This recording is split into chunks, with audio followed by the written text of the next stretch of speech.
Hello, everybody. Welcome to this week's bonus podcast where we're going to be talking about our weekend at the Radio Times Award. Ooh, I'm Michael. I'm Gemma. She's Gemma is over there. She's my always mysterious partner in the background, but she's here. But we went to Manchester last weekend, didn't we? On a lovely, lovely trip to the Radio Times Awards. So we've got loads of footage that we're going to show if you're watching the YouTube version of this. If you're just listening, you can use your imagination or have a look on our Twitter or Instagram or wherever where we've been posting bits and pieces. But yeah, Gemma, Radio Times Awards. Yeah. Talk to me. What do you mean? What do you mean? Tell me about it. Did you have a good time? What are the radio? Tell me anything you want. Well, we're not having the British Soap Awards this year, although they only just announced today that they're going to do them again, aren't they? Apparently so. They're doing the Next British year. Soap Awards next year. So instead of having the British Soap Awards, which was the big thing that we go to, when does it normally happen? Like July? British Soap Awards? No, it's the end of May. All right. Last week of May, first week of June, usually. So apparently back for May, June 2025, although I will believe it when I see it. And so they did the Radio Times ones instead.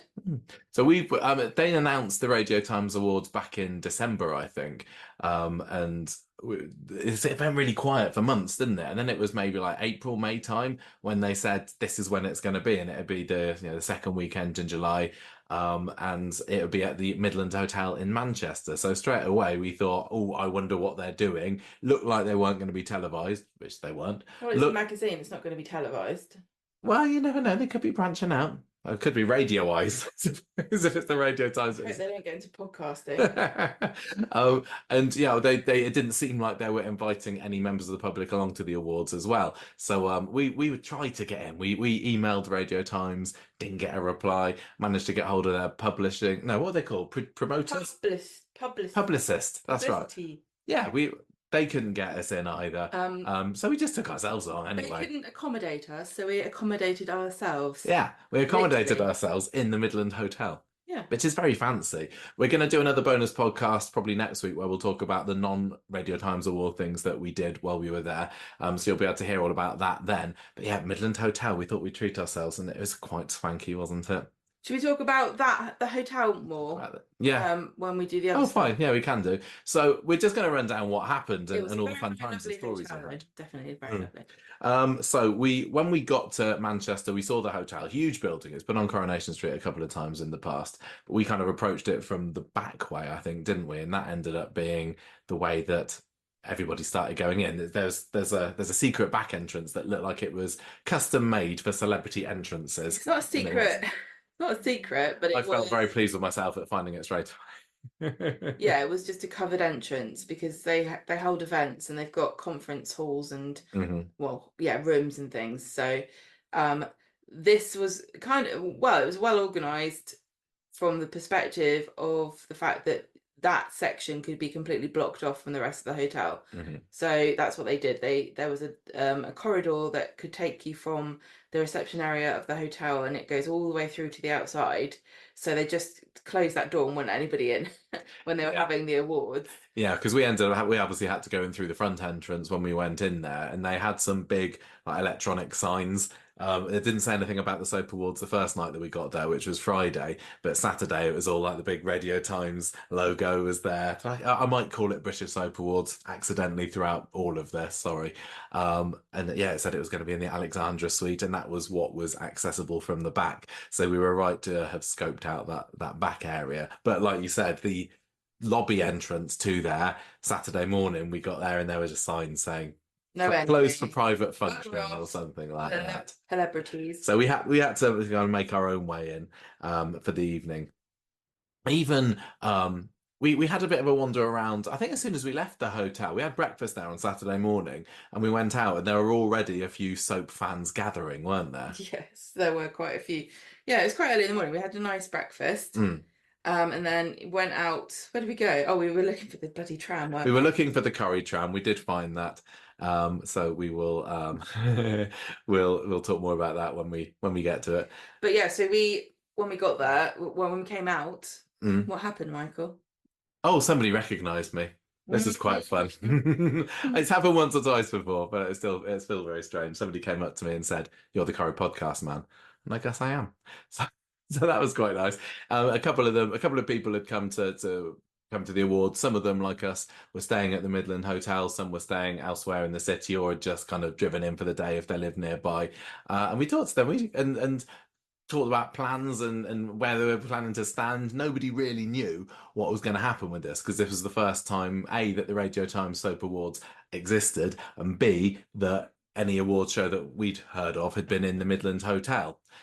So we had to just kind of guess, well, roughly people are going to be gathering mid-afternoon, and we think they're probably going to be around the back, but there were no real clues at the moment.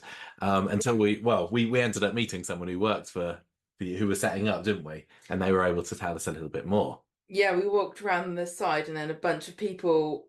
No, we walked around the side and we saw the door. The door was open to the Yes. function room. So I took a photo, and then some people came walking along, and I was like, let's go quick. And they came out, and they thought it was funny, really, that we were there. Yeah, they were lovely. There was some AV guys, weren't they? Yeah, and so they started chatting to us, and I was asking them. Yeah, I said, "Oh, do you work for the hotel? Or are you doing this event, or what are you?" And they said, "Oh, we're doing the AV, like you said, and setting up all the slideshows." And I said, "Oh, do you know who's won already?" And they were like, "Oh, we couldn't tell you." That was our first look into what the awards would look like, because we didn't have any idea. We knew that there wasn't going to be a huge audience, but it was one of these fancy do's where there were big round tables in front of the stage, because you did. I know. It was all a catered event for the stars that went there. There was like, you've seen some pictures online probably of the Corrie stars sitting around the table, and it looked like, the celebrities, the stars had their own tables, and then maybe their plus ones had other tables elsewhere. There wasn't going to be any room for any audience to go in there to have rows of fans like us there, but it was quite cool to be able to have a sneaky look to before it even started. I know that many of the people who attend as actors and talent to the soap awards say that there's never any food. That's like the biggest problem about going to this thing, is that you turn up, you got to start getting ready, 3-4 o'clock. You turn up at this thing, the red carpet, and then you have to sit around for hours, but you don't get any food. Well, this, I'll tell you, there's going to be clamoring to get into this if it's on next year, because they actually had food. It looked like it was a pretty tasty spread that they laid out for them. Knows what you had. Can you tell me? Because I would really love to know what it was that you were eating. It looked really delicious. It looked like some kind of like square of pork belly, or maybe a nice fondant potato or something. Very They were pulling out all the stops for the inaugural Radio Time Soap Awards, hoping to, I guess, tease them back again next time. Well, we had to make up for the fact that we weren't there. I think it was after that we then went into town and we were looking for the Corrie tram. When we came back afterwards, I think that was when I was recognised again. So I had two people knew who I was that day from listeners. So hello, if it's you. And we just kind of loitered around a little bit, didn't we? There still weren't any crowds gathering at that point. Nobody knew what time it was going to kick off. I think, didn't somebody say at one point that it was going to be maybe 6 o'clock ish that the stars would arrive? But yeah, the people who came out of the event and talked to us sort of mentioned, 5 or 6 is when it's going to kick off, and then the event starts at 7:30, and then I can't remember when it finished, maybe 9:30 or something like that. But we got back and recorded a half of the podcast. Yeah, because we were already behind on our podcast recording because I've been away the previous week. So we recorded the beginning of Street Talk, and the way where we were on the 3rd floor of the hotel, there's a little window down the end of our corridor where we could peer out, right overlooking where everyone was going to be coming into the awards. So after we recorded that bit, I went and had a look. And it seemed like nobody was there, didn't it? There's nothing there. It was bizarre. I don't know why we couldn't see anything, because it was literally looking where it was, but they must have been just about sheltering where the crowds were actually gathering. We did another an hour after that, and then you looked again, didn't you? And then I said to you, "Why don't you just go downstairs and look?" Yeah, you were getting really fidgety. I know. I didn't want to miss it. I didn't want to miss so my front row seats. I said, "Well, go. I wish there were seats. Just go and look." So you went down and looked. And you're like, "Oh, there's loads of people here. I've already missed my chance to get a good spot." So people had already started to gather. So there was like the front door, which was obviously where people would be going into the hotel. Over the top. Yeah, there was a canopy over the top of that. And then there were crowds of people that had started to gather, a couple of meters away from it, 3-4 meters away from it. But then the line of barriers stretched down quite a way down the side of the hotel. And I thought, well, that's fine. I'll just stand at the end here, and I started doing a bit of filming. And then somebody said to me, "Oh, this area to the right here is just for the press only. They're not going to let you stand there." So I was like, okay, because right in front of me there was where they had the big board. So if you've seen the red carpet pictures that have come out of all the soap stars up against special Radio Times branded backgrounds, they were just like pull-up screens that were opposite where the press area was. I thought that was perfect spot, but no. So I went back to opposite the door, and I thought, well, people are definitely going to be coming in this way at least, so I'll be in a good spot to see people going in. And although there wasn't an obvious gap when I went there straight away, there was about, I don't know how many people there were. 15 maybe. I was able to kind of wheedle myself in, and I kind of plunked myself next to a couple of people. One person that I saw there, who I've not seen for 11, 12 years, was Robin, who's a listener, who we met in the first year of the podcast, didn't we? Yeah. We went to the Corrie Fest in Manchester back in 2013, and we met him there, which was like a mini fan convention in a pub. And so he was there, so that was quite cool catching up with him. And there were lots of other people there with either autographed books or little past cards, or obviously we had our cameras there. And I don't know what time it was at this point. Probably, I don't know, 3, 4 in the afternoon. We still had quite a way to wait. Was it 4? Was it? Okay. So we ended up just having a chat for a while, and nobody really knew what was going on. But in front of us, the other side of the barrier, there were some of the guys who were working for producing the event, who were putting the red carpet down, which just involved putting down little squares of carpet tiles almost, and then taping it down onto the pavement with red thick tape so that it wouldn't flap up for the slabs, and just kind of getting it all ready. Yeah. So you were down there, and I was you were still up in the room. I'm not. I hate standing around. And I also like drinking. Yeah. So I went to the bar. Yes, you did. And I had a Lost in Translation. Yeah. And I had a half a pint of cider. And so I sat and I could see, because I thought to myself, well, if he's round the back, we knew, one thing we haven't said, is that the Hollyoaks group had a floor. So they had a suite on the first floor. So I thought they're going to be getting ready there. I didn't see any of them come in, but equally, there were lots of very beautiful people who all look very rich. So any of them could have been from a soap that I didn't know. And also at the same time was a midwifery ball going on, and so there were lots of glamorous young women and a few lovely glamorous young men wandering around, dolled up to the nines, who could have also been from a soap. Yeah, we don't recognise many people from East End of the Emmerdale or Hollyoaks. I thought I've got a good position here to know when people are going to come down, because the door that was blocked off to get to the rest of the hotel had photography and robing and photography, didn't it? So if you were staying in the hotel, which I would assume some people were, you come down the lift, go through into that bit maybe to get ready. I don't know. But I did, somebody else who was there did tell me that the EastEnders lot and the Hollyoaks lot were actually in a different hotel.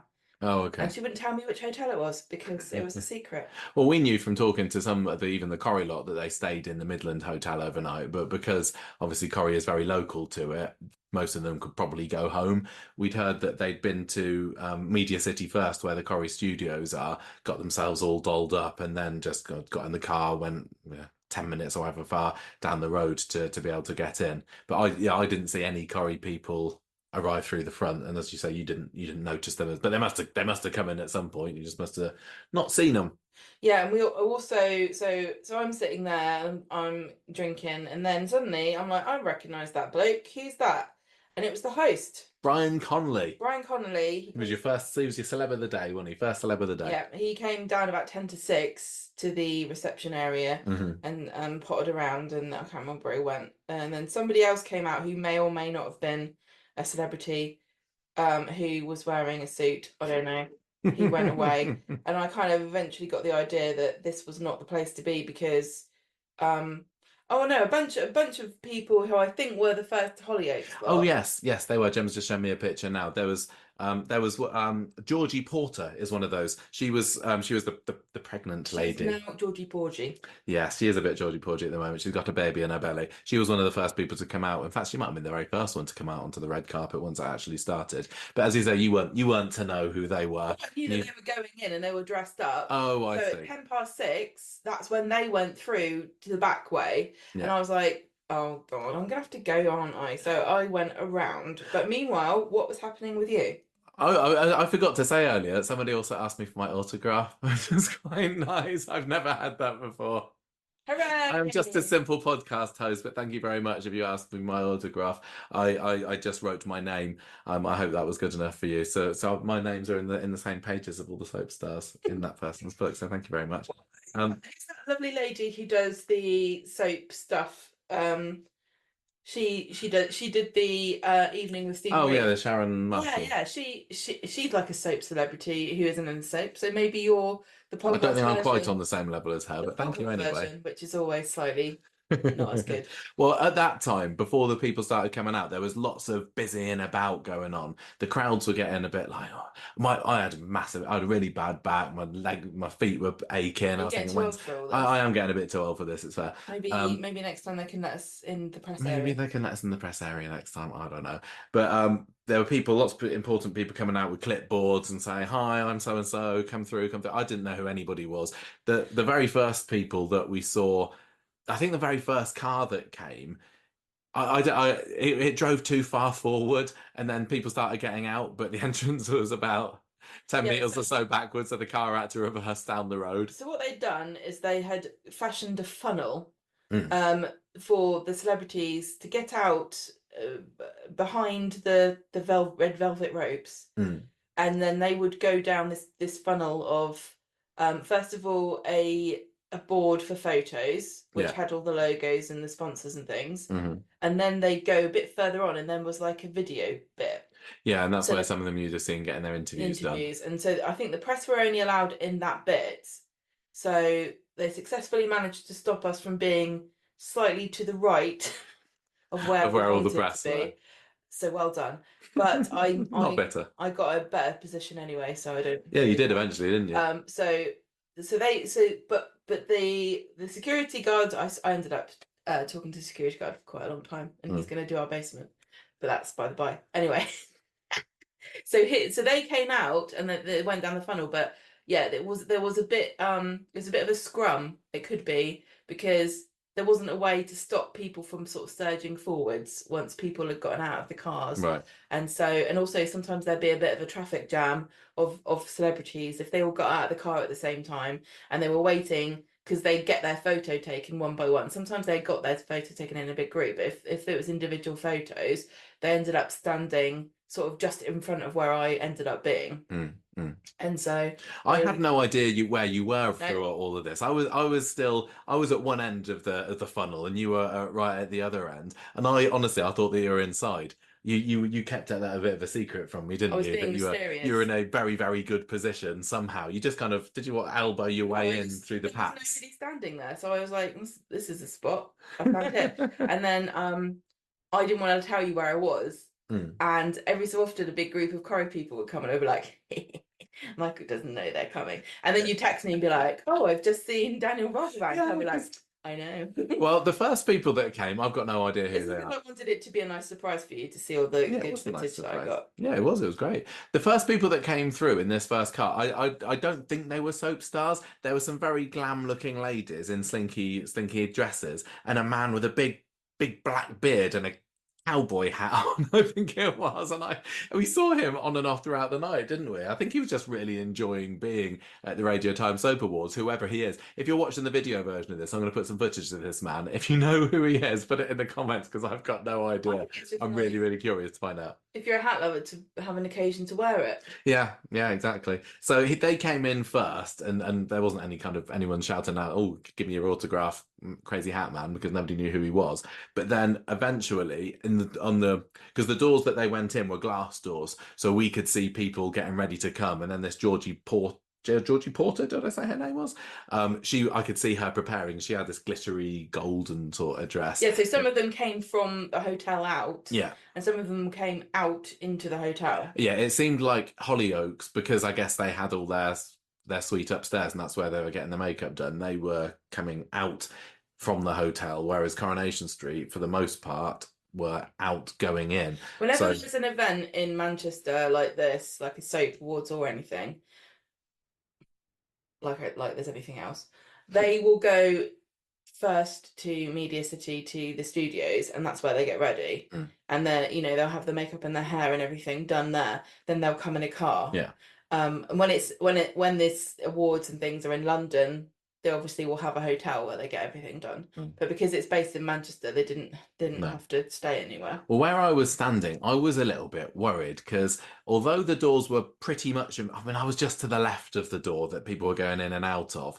And I was worried that they'd come down from the entrance end, swoop past the press and the photos and everything, and then be shepherded straight through the doors. And there was one point where there was some kind of security guard, bouncery looking people standing, literally making a little pathway saying this way into the hotel. And the sort of 8, 9, 10 of us who were in what we thought was a prime spot thought that we were not going to be in, we were going to have a bit of disappointment. But it turned out that it was fine, because once Georgie went down and the other Hollyoaks lot, and they got their interviews and everything, they ended up coming up to us. And there were the vast majority of the stars there did come and say hello if we wanted them to, and gave autographs if people wanted them ready for photos. Not everyone did. It was the same with the British Soap Awards. Not everybody there wants to get their photo done, which is fair enough. They don't have to get them done. But it was nice that a lot of them did. So she did, and the rest of the Hollyoaks people. And as always, when I don't know who the people are, it's kind of as they're coming up close to me, I have to avoid eye contact as my way of saying, no, you may move past me. I have no idea who you are. So that was kind of fun to get started. Then we had.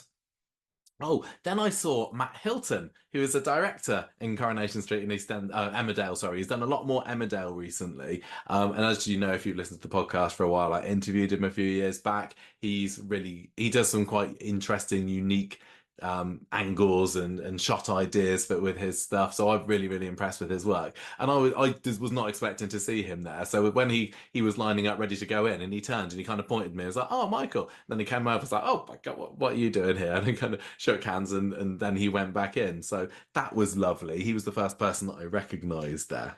Yeah, that's right. So at some point, Kate Oates came in as well. No, not Kate Oates, not Echo. Kate Brooks. Kate Brooks was with Emmerdale. Don't have two Kates as your producer on Coronation Street. Because Kate Brooks came in. Her episodes haven't been on screen yet. Yeah, so she's moving with Emmerdale. Yeah, she's moving from Emmerdale to Corrie. So there were loads of people for some reason. Loads of people who weren't actors and stuff had to go through this area. If they wanted to, I'm really happy for them if that's what they wanted to do. But equally, I'm sure some of them would have liked to have known they could have gone around the back and avoided the scrum. Because that, I'm going to say, to me, I think if they do this again, they might have to change how they set up, because it was a pavement width, but you had it divided into half, with half of it being the photos and the press and the PR and the security guards, and the other half was like the fans standing and pushing and the photographers. And so it was really, really congested, I thought. And having people who weren't there for press and photos just getting in the way. They weren't getting in the way, because they have every right to be there. Some of them have been working on soaps longer than many of the people acting in the soaps, so they should be there for sure. But I hope that nobody was made to run this scary what would you call it, gamut of people. It was like, what's that Gladiator game where they Gauntlet? Yeah. So except we weren't allowed to hit them. No, we weren't. Very cool seeing Matt Hilton. The next person that I recognised was an Emmerdale star, who was Beth Cordingley. Now, we knew her from The Bill. She played Carrie Young in The Bill, and this is back 20 odd years ago. And it was really cool to see her. I absolutely love her character in The Bill. Yeah, she's been in Emmerdale since January sort of time, I think. I was really pleased when I saw that she was going to be in Emmerdale. Yeah. She was looking very glam, and She's she so fab, isn't big she? lovely smile, and she Yeah. came in and she was going to see all the fans, and eventually she made her way up to me. So she was the first actor that I talked to, and I said, "Oh, I don't watch what you're in now, but I loved you in the Bill," and she said, "Oh, lots of people are saying that actually," and she posed for photos. That's my first selfie of the night. Yay! Yay. Then we had the next person of note to me was Chris Chittle. Now he got some, I can't remember what the wording of it was, lifetime achievement or special recognition or something along those lines. You know, or they always give some old guy or lady Minute. some prestigious Some veteran of the veteran arts. of the arts in every one of these awards, and it was his time this time. He's been playing Eric Pollard in Emmerdale since the mid 80s. I think he's Emmerdale's longest serving actor. So even I recognized him, and he came out and he was kind of making a bit of a joke of it. He was like, he came out of the hotel and he was like pointing at the crowds and going, "Whoa, what are they doing there?" But he was really, really good with the crowds. I didn't speak to him. I let the people who were there for the Emmerdale stars take up his time. But he was so generous with his time. And somebody to the right of me had card after card after card of Chris Chitnall cast cards there, and he happily signed them all in his thick black pen. But yeah, he was really, really great, and I saw lots of people online being very happy to see that he's finally got one of these special recognition awards. I guess he hadn't got one from one of the other awards before.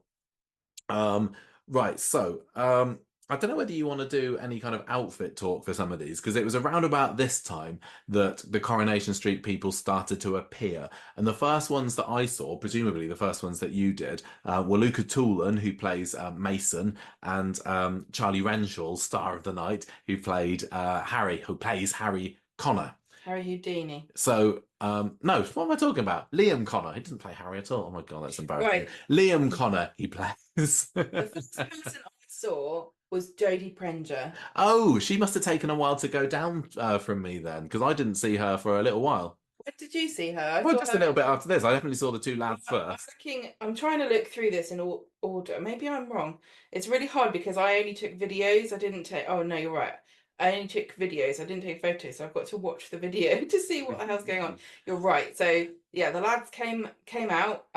We had Lucas wearing a lovely pinstripe suit. When I saw him later, I saw he had a little Arrested. England pin Yeah. on his lapel. Did he have just to try and will them on Sunday night? I'm Alas. having a look at my video, and he's got some kind of lovely little, not a napkin. What do you put? Just a little, yeah, doodad. serviette napkin And then fluffy thing. And then we had then we had Charlie Renshaw. so he's got a lovely little waistcoat on, bless his He heart. was all in blue, wasn't he? He was very smart. Yeah. We'd seen a few weeks ago, a month ago, I can't remember, on Instagram, he'd posted that he'd got his outfit for the awards. Yeah, we knew that they were definitely good. Well, they were both nominated head to head in the Best Young Performer category, but they were friendly rivals. They were friendly rivals. So did you speak to either of those? I don't remember. I'm going to tell you right now. I spoke to 2 people. Mm-hmm. I think that's all I spoke to. You're going to tell us as we get to them. Charlie and Luca came down. I think it was Charlie who got round to us first, and you could tell that, well, this was his first awards do like this. He was like, he wasn't like terrified or anything, but you could tell that this was a lot for this young lad to take in. He did really, really well with it. I just want to say, he worked the crowds. If you're even the other side, I've said this every time we've gone, being this side of the rope is scary enough. I don't know what it must be like being the other side, because it's intense. There are people competing for your attention left, right, and center. If you're a bit shy already, it's a nightmare. And also, you kind of hinted there, you don't know whether people are there for you. No. And I imagine that you don't want to be presumptuous, because you're going to look like an arse if you're like, do you want to speak to me next? No, not really. I don't know who you are. So that imagine how ego crushing that would be. Yeah. But he was great, and he eventually worked his way around to me, and I said, "Oh, I'm gonna get a picture. Oh, good luck tonight. Are you doing really well in the bullying storyline?" And we posed for the selfie. And as I think it was as I was taking the selfie with him, that's when this glamorous lady that was with him picked up and said, "Oh, you're Michael. I listen to your podcasts." And I was like, "Oh no, you don't, do you?" So this was Charlie Renshaw's mum. This was Charlie's mum, Karen, who I later found out was also his PA, and she also does some PAing for some of the other young stars, like Luca Tulum, for example. PAing. Yeah, just kind of making What's sure it? they're okay. She's She chaperone. was chaperoning, but I think she does other bits and pieces as well for them. And I ended up talking to her for a good 30 seconds or so about, her listening to the podcast, and I was like, "Oh, are you proud of your little boy coming to the first award?" And she's like, "Yeah." One thing we've always said on this podcast is we love Corrie mums. I told her we love the Corrie mums. We Corrie love Jude mums. Riordan's mum. We Yeah. love Sally Ann Matthews' mum. Yeah, we do. Yeah. Um, We also love Colson Smith's mum. oh yes, Colson Smith. We have not met her, have we? But we know that she did listen to the podcast at one point. I absolutely adore how supportive they are. Yeah. You really have to have a supportive network to do this kind of stuff. Yeah. So they're very important. So I got a photograph with her as well. I was like, "Do you want a selfie?" Got a selfie, Charlie's mum. So yeah, go on then. So then they went, and then she said, "I'll go and get Luca as well." So he was caught up in the interviews for quite a while, was Luca Tulum. But eventually he came round to us, and she kind of pointed him in my direction and said, "Oh, that's Michael over there," and he's like, "Oh, podcast." So that was quite nice. I mean, I can't remember. We didn't talk for too long. He asked me how the podcast was, and I said, "Oh, I hear that Mason's coming back to Corrie soon. I hear you're getting out soon. Is that right?" So, "Oh, you have to wait and see." So then we did a photo with him, and then they went off. So first two of the night, very nice. And After that is when Jodie came out. Was it Jodie next for you? Who plays Glenda. I don't know. Did we say Mason and? Yeah, no, I said who they play. All right. I said that Charlie Renshaw plays Harry, and then 10 seconds later I said no, it's not. It's Liam Connor. Okay. So Jodie, tell me about seeing her, because you saw all these before I did, and from the video that you've shown. The other way, Jodie. I think she came from inside. Oh, you're right. Hotel. No, you're absolutely right. She did, because I saw her coming out of the doors in front of me, swooping down to your way. Yeah, they're absolutely right. So she went all the way down to where I was, because I was opposite the photography section.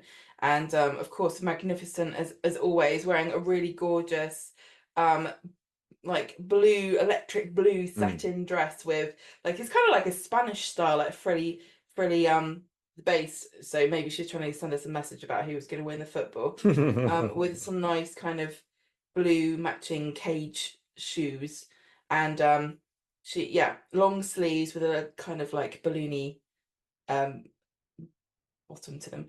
But she was lovely. She posed, and then she saw I was standing next to some lovely little girls and their mum who were excited about being at the awards, and she immediately dived over to them and was saying hello to them and being really, really lovely. And then she turned and said hello because Vicky Myers was there, and she was standing alongside Daniel Brocklebank, and they all arrived together. Yeah, so this is Lisa Swain and Daniel Brocklebank, who plays Billy. May, yeah. So Jodie's there with her gorgeous hair and her lovely red lipstick and her great manicure, and then she's like, "Oh, there you are, hello, it's Swain. She's here to investigate. I haven't done anything wrong, so I'm happy to see her." And she was wearing a lovely mint chiffon dress with a really high neck, and it was very long, and it had kind of silver sparkles on it or something. It was she looked really good. She had lovely hair. She looked very, very glam.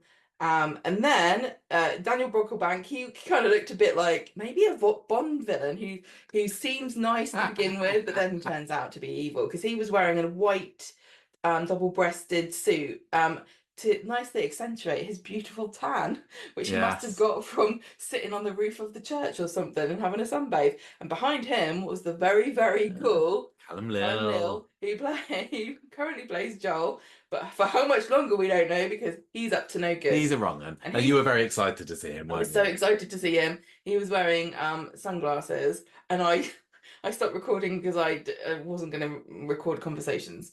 And I was like, "Callum, you're bloody great." And he's like, "Oh, thank you." I was like, "Oh yeah, we do podcasts. We love you." I think you're bloody great. So obviously not very eloquent in the face of celebrity, but I think I got my point across. And obviously he was like, "Oh, of course I listen to you all the time. I love you guys. You're the best, I and I don't think really, he I did. really like your support. I couldn't do it without I you." think that is not true. No, that wasn't I'd true. seen some of these guys arriving behind me. But some of them you said came in from the hotel. Some of them parked up just by where you were and got out of the cars there. A load of the Corrie guys parked off across the road right behind me, and they had to cross the moving traffic to get across to the awards. So yeah, there was some point where I turned round and I'd seen that some of the other guys who were queuing along with me started dashing across the road to go and see. It was Vicky Myers. I think Shanique Sterling Brown got out Shanique there. was there. Was it Dan Brocklebank there? Paddy Beaver came in the car with them as well, from what I could tell. And yeah, they had to cross the road and navigate these people running up to them for selfies and autographs. And that must have been quite cool for the fans at least to be able to get out right close to them. But maybe I don't know, maybe a Not little so bit. fun for them, perhaps. I don't It know. depends. Some of them don't mind at all. Just to be clear, Callum was lovely. And also Shanique, because I didn't talk to her. And I think I've spotted Kate Brooks was there. Where? That's her there, isn't it? Where? Oh yes, it was Kate Brooks that She came came, at that time. Jen just showed she me came myself along, on the and video. she was talking to the Corrie stars that had, and I don't know whether there were any Emmerdale people mixed up with this, because they just like It was they all a were bit of a melee, wasn't it? they weren't like we kind of hinted earlier. They're not just Corrie actors and Emmerdale actors and everybody, but there's also crew Yeah. and other people. So they were all dressed beautifully, and so I couldn't tell who was famous and who wasn't. So eventually those guys worked their way up to me. I saw Dan being interviewed. I saw at some point Peter Ash, he came from the inside. Now you might not have seen many pictures of him because he didn't kind of work the cameras too much. He kind of came out, he had his grey suit on. He did his bit that he needed to do and then went back inside. I don't think he spoke to any of the fans. Maybe I guess that's not his thing.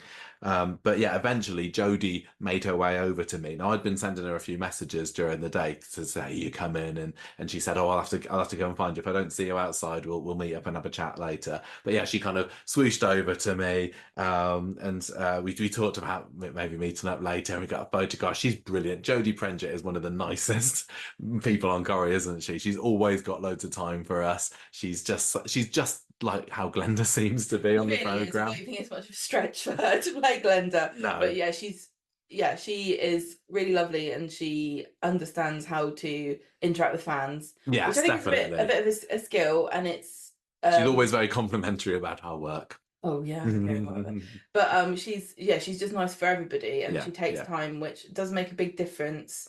And I know that not everybody can do that, but it does help you out if They you all kind of arrived at my end at one bit. So Dan came over and took a photo. So I'd interviewed him last year, so he kind of made a beeline and he shook my hand. Did he and we said, remember you? I think so. I mean, again, I'd messaged him earlier on in the day to say that I'd been there.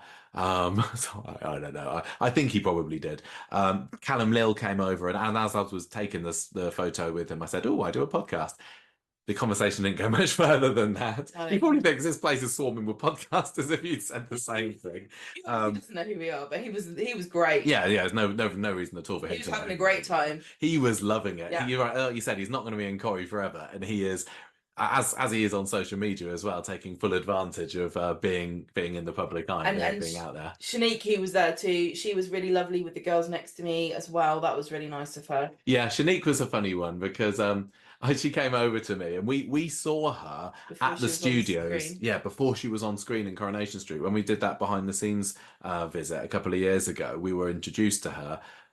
Yeah, she's only just started working there. Seen her before because she directed Halal Girls or Halal Hens at the Home Mill Theatre. Yeah, that's right. So we've seen her once before. Yeah, so I kind of she came over for a photo, and I didn't know where to put my hands while I was getting my photo done with her because she had this massive bow on her back. So I kind of reached around. I think I might have put my hand on her bum briefly, and then moved on. So sorry, Shanique, if I touched your bum. I just didn't know where to put my hand while I was getting the photo. I thought her outfit was great.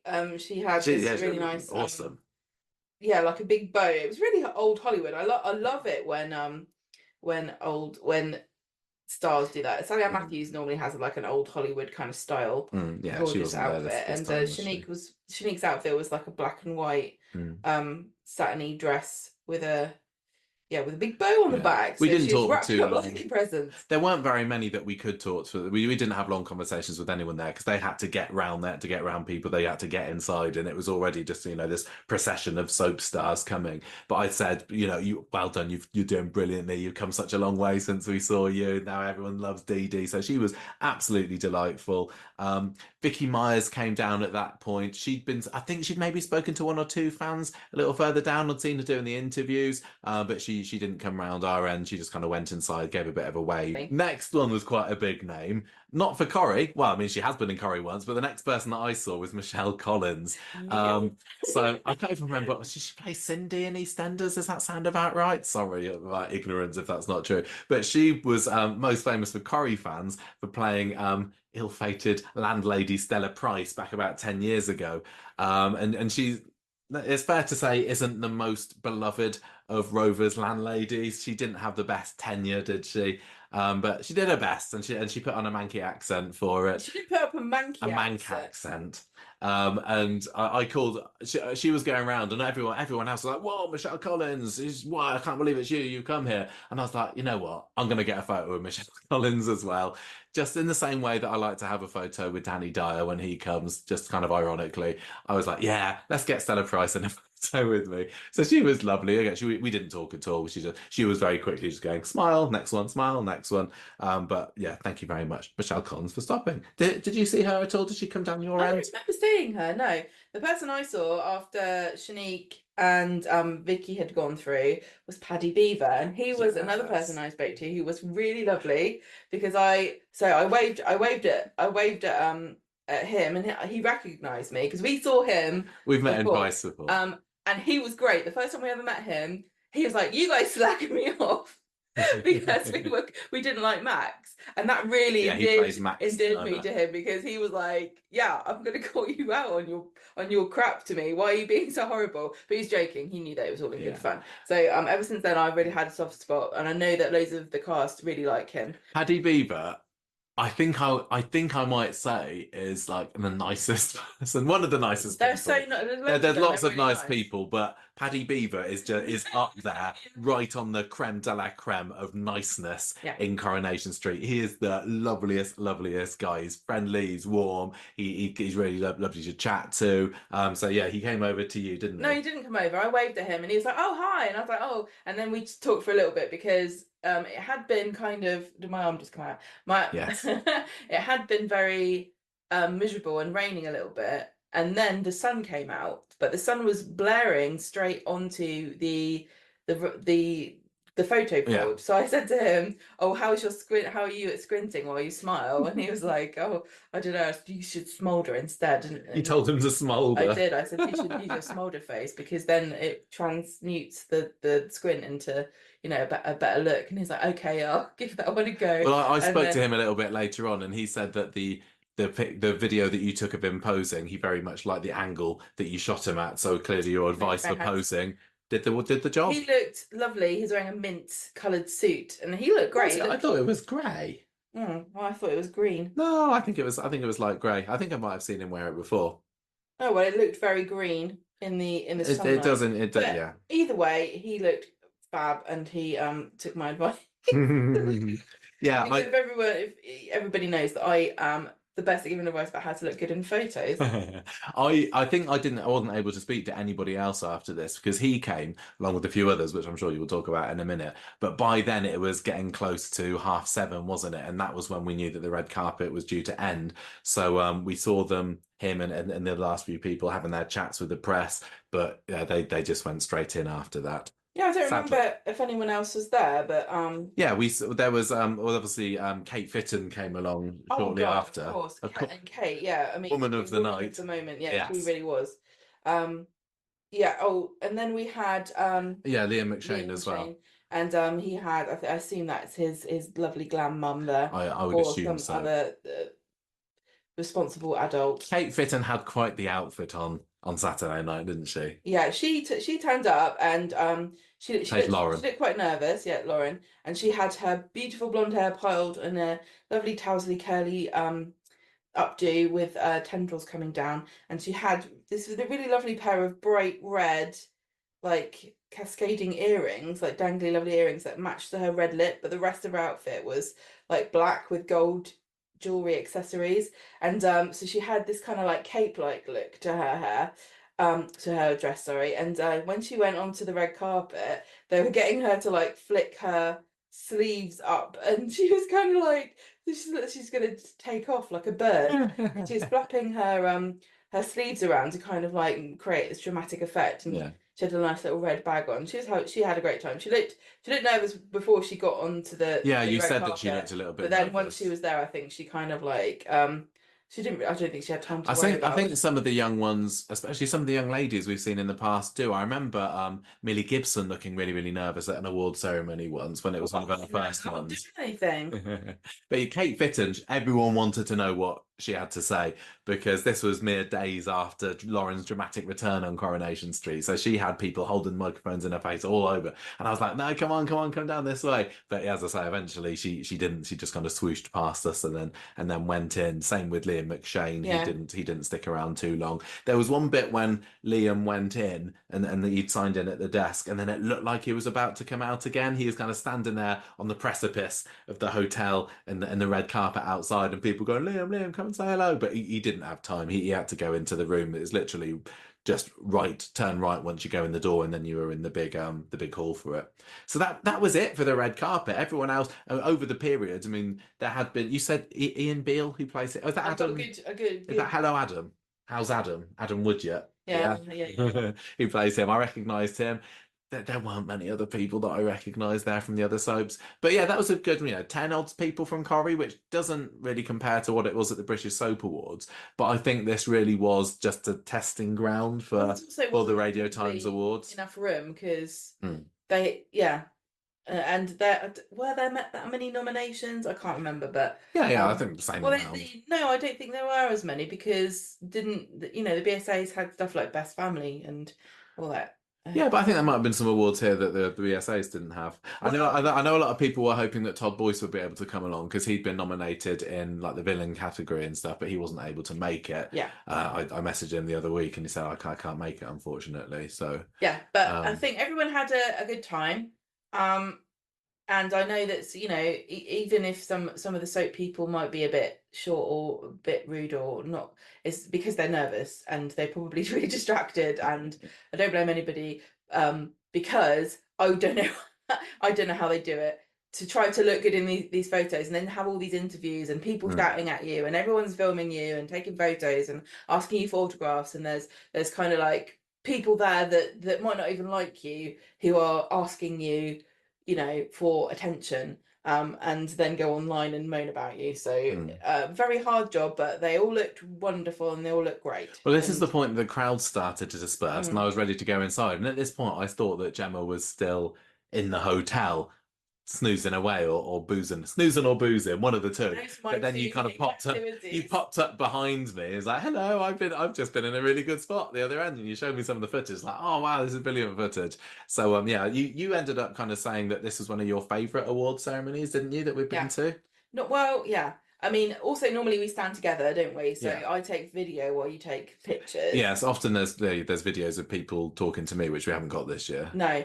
And yeah, this normally I'll come away from it and I just hate myself because You just can't compare yourself to the glamorousness of the soap ladies. It's really stressful and scary, and You don't like the big crowds. it's intimidating, and then I also feel like I just feel gross and unhappy.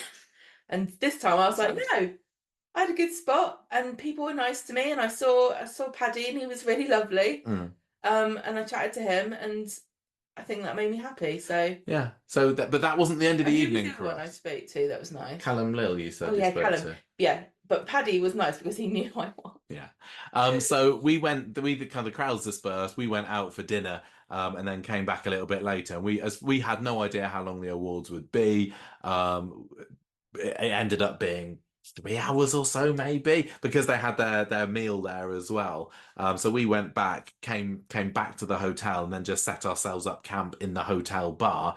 Um, we had a couple of drinks there, and we were just looking to see when people would start to emerge from the area where the corridor From led the from. award cocoon. The award corridor, the award cocoon, exactly. And I think we saw Georgie Porter come out first and go into the lift. I guess she wasn't staying to party away in her porgy state. Um, but yeah, we didn't. We might have seen other people then, but we didn't know who they were. But who we did see, just very briefly, wanted to mention a quick shout out was Kiara and Meg from who we recognised on Twitter. And if you might know them from one of them has the Kiara has the We Love Kate Ford. Yeah. I can't remember what it is, the at tag, but big Kate Ford fans on Twitter Yeah. who we've interacted with quite a bit over the years. And we walked past them, and I went back and said hello because this is the first time that we'd met.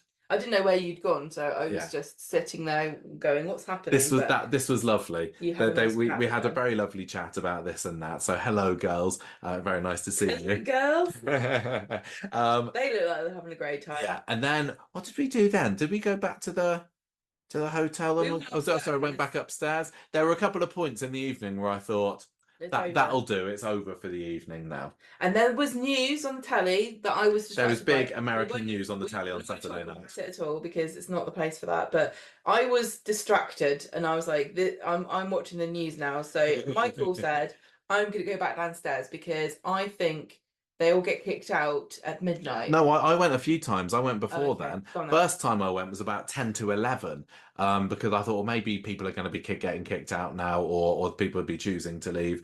I wonder what it's like outside. So it was dark by this point. Went round the side of the hotel, round to the back where they had been going in earlier, and that same crowd of people was still there. There was a good 10 to 12 people still. They must have been there all afternoon, these poor people.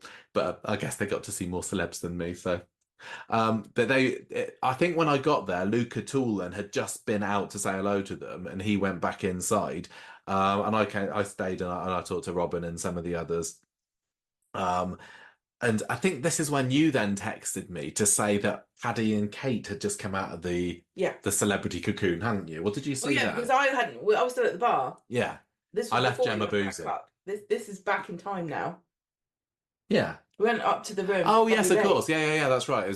I went from the bar to the outsides, and this is where you saw Paddy and Kate coming out, didn't you? Yeah, and I was like, quick, I was like, Michael, they're going out the front. They're not going out the back. Yeah. So I got that message, and I said to a few people, "Oh, I hear that." sorry to Paddy and Kate. I dobbed you in. So a couple of people then went round the front. By the time I got to the front, they'd headed back in, and I think that maybe they had not enjoyed being accosted by fans outside the front of the hotel, and they went back in again. So a few of the other fans then stayed there out the front, and I was like, oh, I'm going to make my way down to the back again, see if anything happens. And as I was walking down the side of the hotel, this is when I saw Liam McShane outside a side door, who thought he'd found a secret sneaky hiding spot, but no. And honestly, I feel bad if I intimidated him in every way. I didn't make a beeline for him. I'm not intimidating. I'm lovely. I didn't make a beeline. I didn't even make eye contact with him because I could see he was just having a breather. But he saw that. And that's not a euphemism. He was just standing there. Yeah. He saw that I was approaching, probably looking my usual geeky self, and he headed inside. But I also from this guy. Yeah, but I also saw as he was turning in that he had Paddy Beaver with him as well. So, and because Paddy, well, we said we know Paddy, we went over and I kind of looked through this little window in the side door. I was like, hey, Paddy, it's me. And he's like, oh, it's you. I wasn't weirdo because it was him. It would have been weird if it had been lots of other people, but it was fine.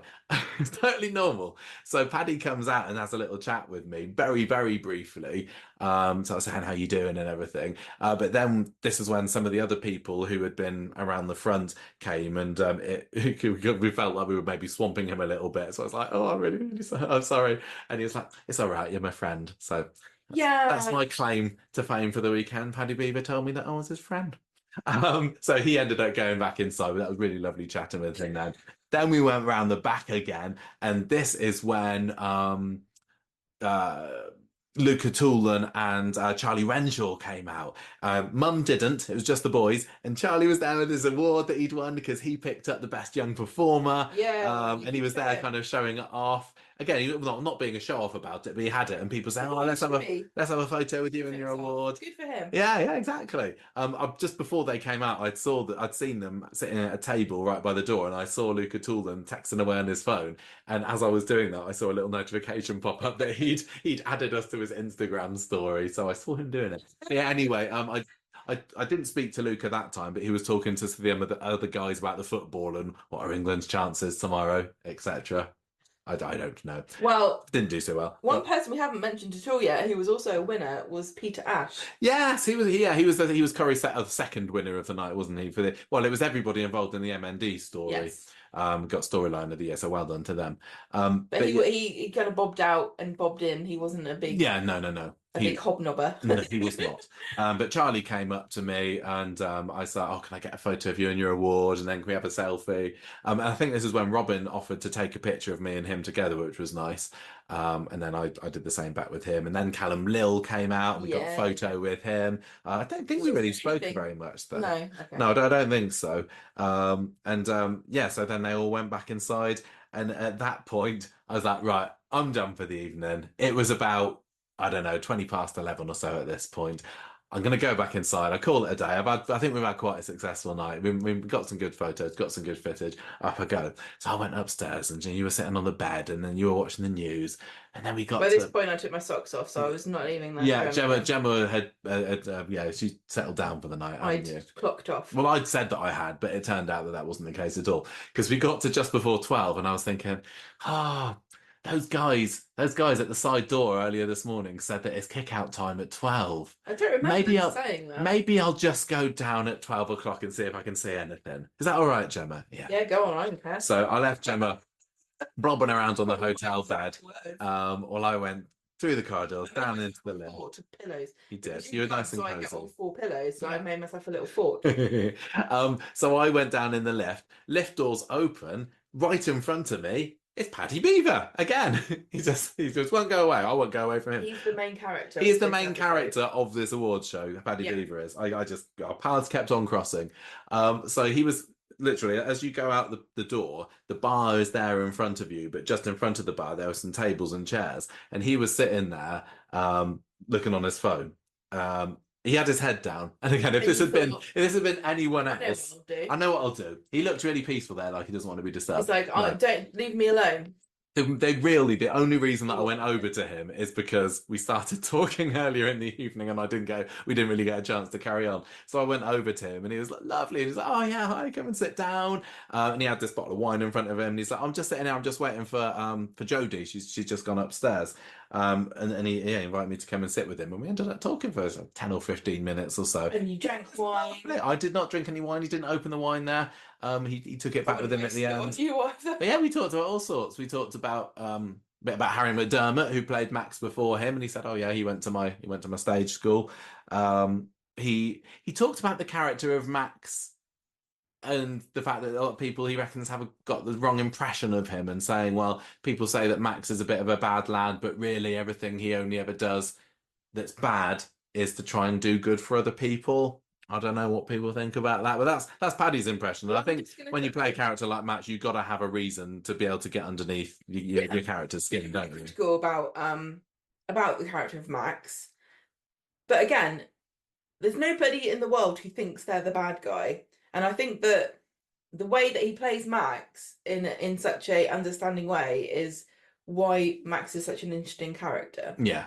And he has turned over a new leaf, and then he did go through, those scenes with confronting his past, and a lot more so than Lauren ever has. Yeah, that's true. That. But he does seem like a good lad. Yeah. Yeah. I think he'll turn out all right. I do. I hope so. I would love for him to have a long career. And he's a great actor as well. He was asking me about my job, and I talked about teaching, and don't go into it. Yeah, no, his phone kept ringing as well, and because he wasn't staying at the hotel, but he had a taxi booked to take him back to his hotel. And he's like, I don't want to go yet, and his phone kept ringing. I was like, just tell him you're speaking to somebody important. And he just ignored the phone call and ended up chatting with me for a bit longer. At one point, Shanique Sterling Brown came from out of the the celebrity corridor and went past the reception, and he called out to her, was like, Shanique, Shanique, but she didn't hear him. And then at another point, Jodie Prenger came out of the lift, accompanied by a gaggle of other girls, and she didn't see either of us there because we were deep into conversation. And but so it was just Paddy that I spoke to at this point, but it was lovely. And then we posed for a photo at the end, and it was very difficult for us because we couldn't figure out whether to do a mouth open or a mouth closed photo. You got to know these things. I did, and I haven't even spoken to you about this since the evening. I was trying really hard with my selfies to get it from the high up angle like you taught me last year. You didn't notice, did you? No, you can't see. You said you did. I did. Did I? Yeah, my selfies aren't quite so nostrillous as they had been the previous year. So we're gonna have to get you cosmetic surgery. Do you think? Yeah. Do you want to be like that plastic Ken man? You could do that. I think I'm all right. Anyway, after about 10-15 minutes, Paddy's like, oh, I better go, otherwise Jodie's going to think I've abandoned her. So he headed off. I had another chat with Kira and Meg again for about 10-15 minutes or so. Very, very lovely girls. We got a photo each other together at that point. And that was it. Then I finally said, that is definitely enough for the evening. I'm going to bed, and I'm actually going to mean it this time. We ended up still going to bed at about 1, just after 1, we end up turning the lights off on Saturday night, which is late for us old fogies. Well, we also had a 5-hour drive ahead of us. Yes. And we had only had a 5-hour drive the previous day to get up there. So we were really tired because we had to knackered. get up early the next day. Yes, to go and do some other things, which we'll talk about in the podcast next week. To record the rest of the podcast. Oh, yes, we did, didn't we? Sunday morning was... To get up at 7 o'clock in the morning. Yeah, this podcast that we abandoned the recording of on Saturday afternoon when I realised the crowds had started to gather. We had to get up early on Sunday morning to finish that. Even going through it, it's Monday today as we're recording this, and I've been bleary-eyed all day. We haven't stopped working on the podcast stuff. No. Every spare minute, really, that both of us have had. I literally took 2 hours out to watch the football yesterday, but since then, like, normal job and then podcast stuff to do with. But it's been worth it because I do love doing these awards show ones, and I think people seem to enjoy watching them as well. It's because you guys supported us and helped us with Patreon, and even if you're not a patron, you still help us by listening and going on our YouTube as well. Exactly. That really helps us. So thank you very much because of your help, we were able to afford to stay at the Midland, which I've always wanted to, because I'm not sure whether Radio Times knew when they booked it that it has got a lot of Corrie heritage, but it does, and we'll talk about that later in a different episode. But being able to stay there, even though both night sleeps were awful. I wouldn't recommend more on why next episode, but yes, they were. If that's what you want out of a hotel, but everything else, 10 out of 10. Not in the summer anyway. But yeah, overall, I really, really enjoyed the award show. I mean, compared to the BSAs, where there's at least double the amount of Corrie stars there, it did feel a bit celebrity light. But going into the awards, I only knew of about 5 people who'd be there just from general messaging that I'd done with some of the cast. So the fact that we got as many as we did, I was still really happy. We got a decent number of selfies, being able to chat with some of them, having that lovely conversation with Paddy. I had a really, really good evening, and I'm pleased that you enjoyed it as well, and you're proud of yourself. And I'm definitely a little bit jealous of myself. Yeah, for getting your good videos. Oh, okay. I was definitely jealous of where you were stood, and I think that maybe separation and filming from different angles is the way to go in future years. I don't know. So anyway, that was it. So we don't normally do this, but every year I think there is definitely an opportunity for us to award the actor of the night from the podcast perspective. But the inaugural Soap Awards character of the night from Conversation Street goes to Paddy Beaver. Congratulations. It was Paddy. I think Jodie close second as well, because he had some lovely chats. She was nominated, which is an honour in itself. Paddy definitely helped make my nights because everyone was fabulous. Yeah. So thank you all, Corrie stars. Thank you to the Radio Times for putting on the bash. Thank you to the Midland for being a great venue, and to all the other people that were chatting to me during the day as well. Thanks to all the fans also, because you guys turning up and enjoying the night and soaking in the atmosphere definitely adds to it, doesn't it? Yeah, it can be a real slog standing and waiting, and anyone who's been to one of these events will know what it's like. If you want to get a good place, you've got to get there early, and we were waiting for good 2 hours or so at least before people started arriving. So it was lovely to be able to have like-minded soap fans to be able to chat with while we were waiting for everybody to emerge. I had a really, really lovely time. It was actually, Yeah. I think the thing I liked about it was that it was really chilled out, Mhm. and compared to the other ones, and we were staying in the same venue. Because Yeah. there's never a way to do that.